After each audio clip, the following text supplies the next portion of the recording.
the original Charlamagne was a Roman emperor who had a high respect for religion and education. That's what he went around spreading.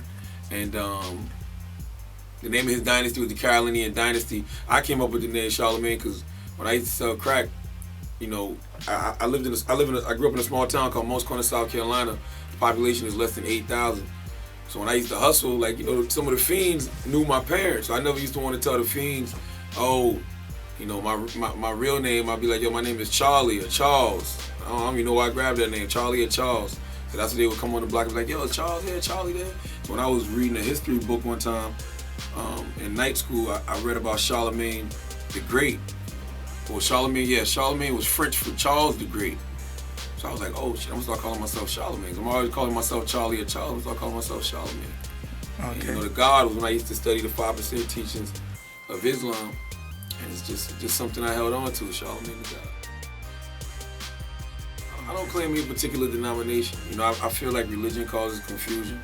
You know, I'm more of a spiritual person. Like, I grew up a Jehovah's Witness, and you know, my grandmother was a Baptist. My father grew up Jehovah's Witness, then he started dabbling in Islam. So I was just always the type of person to pick up any publication from any of those religions and just read them. It didn't matter if it was, you know, the Watchtower or the Quran or, you know, just the Bible. I would just pick up anything and just read it. So I just grew to realize over the years that, you know, God to me is an acronym that means gain your own definition. Because, I mean, if you look at all these different religions, everybody believes in these different variations of God.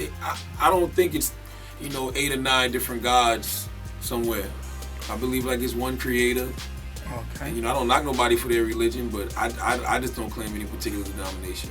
I think, you know, you get into those habits and those practices of religion, and I think sometimes the religion gets bigger than your actual belief. You know what I mean? You start believing more in the church, you start believing the church more, you start believing the pastor more, when you should just be giving all that belief and that faith to God. Like, it's funny because I was arguing with my homegirl the other day, and she said to me that Jesus is God. I was like, Jesus isn't God. Jesus is God's son, one of God's disciples. She was like, no, Jesus and God are the same person, and I can show you. And I was like, I ain't even had a conversation. You know what I'm saying? Because it's funny to me, I mean, not to dwell on this topic, but it's funny to me how people give so much to Jesus, but not enough to God. It's like, yo, I love Jesus. You know, praise Jesus, but God is the Father. That's like walking in somebody's house and praising the Son, but not showing no respect to the Father. You know what I mean?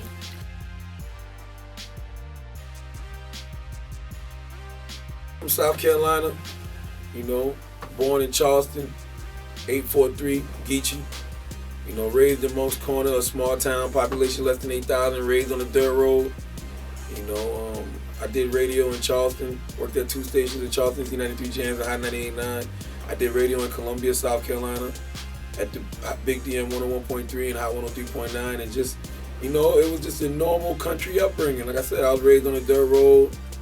I ate deer meat, you know, playing basketball all day. You know, I was actually like a real smart kid growing up, because my mother was an English teacher, so she used to always have me constantly read. I mean, that's just a habit that I still have to this day. I'm always reading something, you know. And I would always read, and I just got veered off I got veered off the right path just by association. You know what I'm saying? Like my older cousins and some of my cousins who was, you know, wilding in Most Corner, South Carolina. So I got veered off the right path and started doing a lot of the wrong things. And I never was no big time drug dealer. You know, like I said, I used to sell 7 grams. Most I ever sold was 14 grams. That's a half ounce of crack. You know, you chop it up, break it into 20s, you should make $100 off every gram. So they say. You know what I mean? It don't always work like that, but you know, that's what I used to do, man. And I just got tired of getting in trouble. I always said, in order to change your life, you have to change your lifestyle. So I got tired of getting locked up, and you know, got tired of being in and out of jail. And so I just started working a bunch of odd jobs. I worked at Taco Bell. I worked at demo in the mall. I worked at a warehouse. I worked at a flower garden. I worked anywhere that would hire me, you know. And so that just basically was my upbringing in South Carolina. And I started off as an intern at Z93 just by simply asking a question. Because I always tell people, man, when you see somebody that's doing something that you want to do or doing something positive, don't hate on that person. You know, go ask questions. Ask them, yo, how did you get into that field? How did you get into this? How did you get into that? You know, and I asked this guy named Willie Wood how he got into radio, and he was like, yo, I started off as an intern. So I was like, how can I get an intern? He's like, just go to the radio station and fill out internship papers. I said, is that easy? At the time, this was 98, and this is Charleston, South Carolina. So I'm like, yo, I don't got to be in school or nothing. He was like, nah. And I was like, all right. So I went and filled out internship papers, and, you know, 15 years later, I'm here.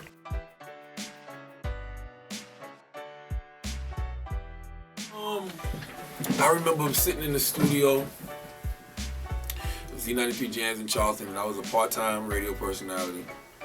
And I used to do overnights. And you know, overnights is a real boring shift. Overnights in South Carolina or in Charleston is 12 to 5.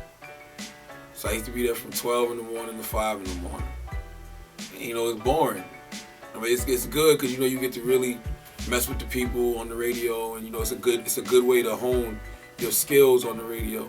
But I remember just being on the internet and listening to like Wendy Williams interviews and Star Buckwad interviews and old Howard Stern interviews. And I remember I had just saw Howard Stern Private Parts, and I was listening to old Frankie Crocker stuff and, you know, Tom Joyner, Doug Banks, and I said to myself, yo, I want to be one of them. I want to be a super jock. Like, I don't want to just be an announcer. Like, you know, no disrespect to the announcers of the world, but I didn't want to just be a time and temperature person. And I never was a time and temperature person. I was always the guy from day one who would get on the radio, express my opinion about a record, about an artist, about just anything I was going through. And it just was natural because I used to sit back and watch VJs and radio personalities and be like, why they being so politically correct? You know, why they not stating the obvious? Why they not asking the obvious question? Like, why they not asking the things that I want to know? It just used to always seem so cookie cutter. And I was like, you know, if I ever had the opportunity to do that, I'm just going to talk the way we talk in the street. I'm going to talk the way we talk in the hood. I'm going to talk freely, you know? And so I was just sitting there that night, and I just was like, I said to myself, I want to be a super jock. I want to be one of those. I want to be one of those people. I want to be one of those people that when they talk, they talk like I'm one of the best, you know, radio people in the country. There wasn't really a plan. My plan is always just to pursue excellence. Like, I don't chase, you know, success. I don't chase fame. I don't chase money. I just want to be the best at what I do. So that was always my goal. Like, I always wanted to go on the radio and present the best possible me. And, you know, I want since day one, I want to give the best interviews. When I interview artists, I want to ask questions that everybody's, you know, thinking about, or things that I've always wanted to know as a fan, because I'm a fan at the end of the day. Like, these are artists that I grew up watching all these years, and I get to talk to them, so I want to talk to them from a fan perspective, because I am a fan. Even if I'm not just a fan, I'm an observer of the culture. That's why I call myself a cultural critic. I'm an observer of the culture, so it's a lot of things I see going on in the culture that I just want to talk to these artists about. So from day one, I did that.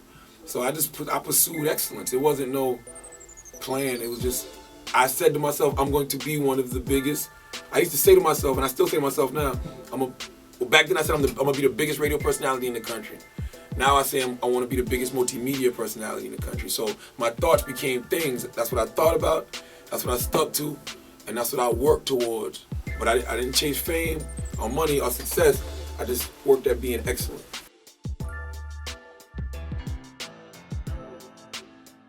I mean, of course, you know, Twitter is crazy. You know, motherfuckers will threaten you and tell you that they're going to kill you on Twitter. Like when I gave Chief Keef Dog here today, I got so many death threats. I ain't never received that many death threats via Twitter. And of course, you know, you saw outside the station when those guys tried to jump me that time. When the whole can I get a drop situation. I mean, that's the first time that's ever happened to me. You know, I mean, that's not the first time I've ever been in a fight or somebody tried to fight me, but, you know, it's just weird. You know, you think you kind of past that in your life, but, you know, you can't sleep on the streets, man. You never know how you might offend somebody. You know, that's why I always tell people, when you say what you want to say, don't expect to hear what you want to hear, and don't expect to, you know, get the results don't expect to not feel any repercussions from that, because you don't know how people are going to react to things. Okay. You see now that everybody who knows across the whole nation who you are. I don't know about that shit. I think it's growing. I'm getting there. You're being modest, you know, because God is good. You're being modest because where are we from today, and we're coming to see you. Y'all from London. Exactly. I appreciate the love, Exactly. man. We're Thank you. I'm showing just you. a country ass dude from Moncks Corner, South Carolina, man. Exactly. Thank you, man. I mean, I wouldn't call them groupies, but I will say women are very kind to me. Very kind to you. Very kind in to the me. bedroom, on the streets, in the They're radio. Very kind, everywhere. The bedroom. Everywhere. You know what's crazy? I don't really be fucking like that, yo. So why not? You know what? I think it's more of a, at this point in the game, I'm really kind of scared. Why are you scared? What? Did you feel they got some you never disease? You never know what a woman's motives are. There's such thing called condoms, though. Oh, I'm not even worried about that. Listen, unprotected sex ain't the safest, but it feels the best. I'm not even worried about the condom thing. That's nothing. I'm just talking about as far as like, you never know what a person's motive is. You know what I'm saying? So you mainly like to mess with the fans more instead of the industry chicks, then? Nah, I've definitely banged a few industry chicks. Industry chicks are the coolest because they don't want. Can we get some lowdown? Any names? Why not? You don't kiss and tell. Nah, I'm not. I don't kiss That's and not tell. real men. Real men kiss and tell. Nah, real men don't kiss and tell because guess what? It's a lot more industry chicks I want to bang. So if I tell you One thing I want to know, just to cut you off, have you banged Nikki? Nah, hell no. Why not? I mean, that's the homie. That's my man, Scab Beezy. I want work. a piece of that. Why not? Nah, that's Scab Beezy girl. You know what I'm saying? Scab Beezy's my guy. That's my brother. Shout out to Scab Beezy. Shout out to Nikki. Nikki put me on her album Pink Friday, Roman Reloaded, man. Nikki's one of the few industry people that I actually converse with outside of all of this. Like I just hit her up to see how she doing, and she hit me up to see how I'm doing. So you gotta tell Nikki about NBT Media. We'll make the journey to come down as well. Absolutely. Spread the love. Nikki better stop playing with them white people at American Idol. And she better start showing up on time. Stop pissing them white people off. I can tell you, Nikki, don't ruin the plan that God and the white man have for you now.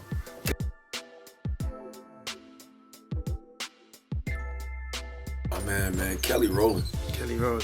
Kelly Rowland looked like her sweat tastes like Swiss Miss hot cocoa. Like Kelly Rowland looks like she's made out of the finest of Godiva chocolates, man. Kelly Rowland is just absolutely amazing and stunning in every way, shape, or form. I love Kelly Rowland. I want to suck a fart out her butt.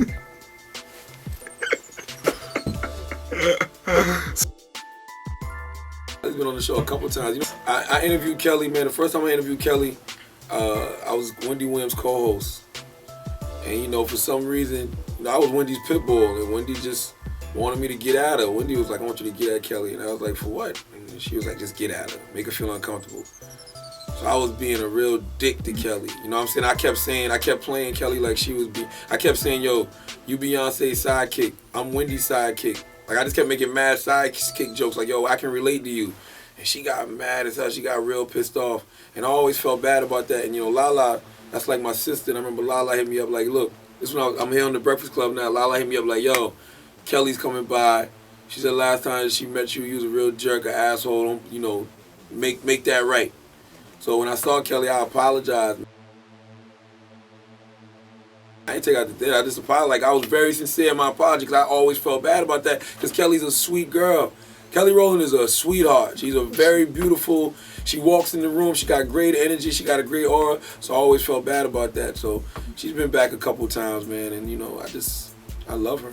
Oh, you love her, yeah? I love Kelly Rowland. You should get on a track with Kelly. Nah, I don't rap or nothing. No, you don't have to rap. You could do the intro. You could tell her how much you love her. I'd love to do that. I'd love to be like, yo, welcome. I said, right now you're listening to the sweet sounds of Miss Kelly Rowland. She's sweating right now, and her sweat, I want to lick it. I bet you it tastes like Swiss Miss hot cocoa. What do you think of her song Kisses Down Low? That was a bit of a... I like Kisses Down Low. It's cool. You like Kisses Down Low. Like to give Kelly Kisses Down Low? I'd love to give Kelly Rowland kisses down. Like I just told you, I want to suck a fart out Kelly's butt. Whoa. So if I would suck a fart out her butt, I would do anything else. Kelly needs to return the favor to you too. I'd let Kelly pee on me. Wow. I ain't never let a girl pee on me. First time Kelly for Rowland everything. said, yo, the only way you gonna get some of this box is if you let me pee on you. I will let her pee on me after drinking 8 liters of water, B. I don't care how long or how warm the screen was. I'll be right there just laying there, letting her R. Kelly my body.